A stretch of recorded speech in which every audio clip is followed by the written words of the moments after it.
ભાવનગરમાં ઠેર ઠેર વરસાદી પાણી ભરાઈ ગયા છે। કુંભારવાડા વિસ્તારમાં વરસાદી પાણી ફરી વળ્યા। કુંભારવાડા ખોડિયાર ચોક વિસ્તારમાં પાણી જ પાણી જોવા મળી રહ્યા છે। વરસાદે મનપાની પ્રી મોન્સૂન કામગીરીની પોલ ખોલી નાખી છે। ઘૂંટણસમાં પાણી ભરાતા વાહન ચાલકોને ભારે હાલાકી પડી રહી છે। તો ભાવનગરમાં ધોધમાર વરસાદ વરસ્યો ત્યારબાદની સ્થિતિ જોઈ શકાય છે કે પાણી જ પાણી દેખાઈ રહ્યું છે। ભાવનગર શહેરમાં નજીવા વરસાદે કહી શકાય કે મનપાની જે પ્રી મોન્સૂનની કામગીરી છે તેની પોલ છે તે છતી કરી છે। કારણ કે કહી શકાય કે ભાવનગર શહેરમાં માત્ર 2 થી 2.5 જેટલો વરસાદ આવ્યો છે। આ વરસાદમાં કહી શકાય કે શહેરનો જે કુંભારવાડાનો જે વિસ્તાર છે આ કુંભારવાડાના વિસ્તારમાં કહી શકાય કે ઘૂંટણસમાં જે પાણી છે તે ભરાયા છે અને તેના કારણે હાલ જે રસ્તાઓ છે તેની ઉપર પાણી ફરી વળ્યા છે।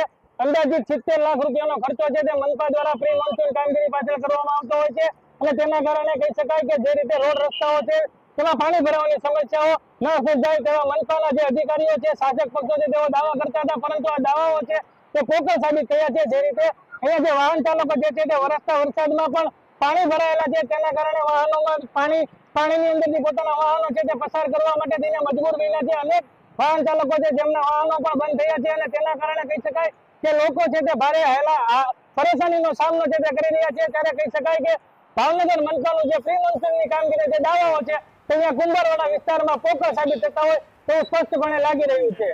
મયુર દવે, સંદેશ ન્યૂઝ, ભાવનગર।